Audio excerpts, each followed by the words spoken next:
CPIM സംസ്ഥാന സമിതി യോഗത്തിൽ പോലീസിനും ആഭ്യന്തര വകുപ്പിനും രൂക്ഷ വിമർശനം. സർക്കാരിനെ വികൃതമാക്കുന്ന നടപടികൾ പോലീസിൽ നിന്നുണ്ടായി. മുഖ്യമന്ത്രിയെ കൂടാതെ മറ്റു ചില അധികാര കേന്ദ്രങ്ങളും പോലീസിനെ നിയന്ത്രിക്കുന്നുവെന്നാണ് വിമർശനം. ഗുണ്ടാ ആക്രമണം നേരിടുന്നതിൽ പോലീസ് പരാജയപ്പെട്ടതായും വിമർശനമുയർന്നു. ആദിൽ പാലോട് നൽകും കൂടുതൽ വിവരങ്ങൾ. ആദിൽ പാലോട്, പോലീസ് എങ്ങനെയാണ് സർക്കാരിന്റെ മുഖം വികൃതമാക്കിയത് എന്നുള്ളത് താനൂരിലെ കസ്റ്റഡി കൊലപാതകത്തിലടക്കം നമ്മൾ റിപ്പോർട്ട് ചെയ്തതാണ്. സംസ്ഥാന സമിതി യോഗത്തിൽ പോലീസിനും ആഭ്യന്തര വകുപ്പിനും നേരെ ഉയർന്ന വിമർശനങ്ങളുടെ ഒരു സ്വഭാവം എങ്ങനെയായിരുന്നു? ആരെയെങ്കിലും പേരെടുത്ത് പറയുന്നുണ്ടായിരുന്നു? ഇടുക്കി, എറണാകുളം, തൃശൂർ ജില്ലകളിൽ നിന്നാണ് വിമർശനമുണ്ടായത്. സുജയ, ഏറ്റവും പ്രധാനപ്പെട്ട കാര്യമാണ് CPM സംസ്ഥാന സമിതിയിൽ തെരഞ്ഞെടുപ്പിലെ തിരിച്ചടി വിലയിരുത്താൻ ചേർന്ന CPMന്റെ സംസ്ഥാന കമ്മിറ്റിയിൽ പോലീസിനെതിരെ, മുഖ്യമന്ത്രി ഭരിക്കുന്ന ആഭ്യന്തര വകുപ്പിനെതിരെ വിമർശനമുണ്ടായിരിക്കുന്നു. സർക്കാരിനെ വികൃതമാക്കുന്ന നടപടികളാണ് പോലീസിൽ നിന്ന് ഉണ്ടായത്. IG റാങ്കിന് മുകളിലുള്ള ചില ഉദ്യോഗസ്ഥരുടെ പ്രവർത്തനം തെരഞ്ഞെടുപ്പിനെ തന്നെ തിരിച്ചടിയിലാക്കുന്ന രീതിയിലേക്ക് മാറി.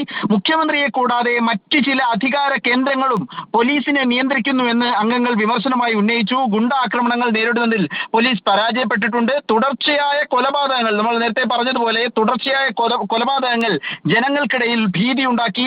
സ്ത്രീ സുരക്ഷയിൽ മുന്നിലാണ് എന്ന ആത്മവിശ്വാസം കേരളത്തിനുണ്ടായിരുന്നു. അതിലുള്ള വിശ്വാസ്യത പോലീസിൽ നിന്ന് നഷ്ടപ്പെട്ടുവെന്നും അംഗങ്ങൾ വിമർശനമായി പറയുന്നു.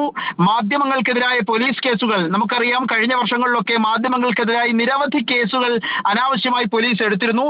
ഈ കേസുകൾ മാധ്യമങ്ങളും സർക്കാരും തമ്മിലുള്ള ബന്ധത്തെ ഉലച്ചുവെന്നും അംഗങ്ങൾ കമ്മിറ്റിയിൽ പറഞ്ഞു എന്നാണ് നമുക്കിപ്പോൾ ലഭ്യമാകുന്ന വിവരം. രാഷ്ട്രീയ എതിരാളികൾക്ക് ആയുധം നൽകുന്ന രീതിയിലാണ് ചില പോലീസ് ഉദ്യോഗസ്ഥർ പ്രവർത്തിക്കുന്നതെന്നും തൃശൂർ പൂരത്തിലെ പോലീസ് ഇടപെടൽ സുരേഷ് ഗോപിക്ക് വേണ്ടിയായിരുന്നുവെന്നും രൂക്ഷ വിമർശനമാണ് CPM സംസ്ഥാന കമ്മിറ്റിയിൽ ഉയർന്നിട്ടുള്ളത്. മുഖ്യമന്ത്രി ഭരിക്കുന്ന വകുപ്പ്, ആഭ്യന്തര വകുപ്പിനെതിരെയാണ് CPM സംസ്ഥാന കമ്മിറ്റിയിൽ വിമർശനം ഉയർന്നിട്ടുള്ളത്. തെരഞ്ഞെടുപ്പ് തിരിച്ചടി വിലയിരുത്തുമ്പോഴായിരുന്നു ഇത് സംബന്ധിച്ചുള്ള വിമർശനം തൃശൂർ, ഇടുക്കി, എറണാകുളം ജില്ലകളിൽ നിന്നുള്ള അംഗങ്ങൾ വിമർശനമായി ഉയർത്തിയത്.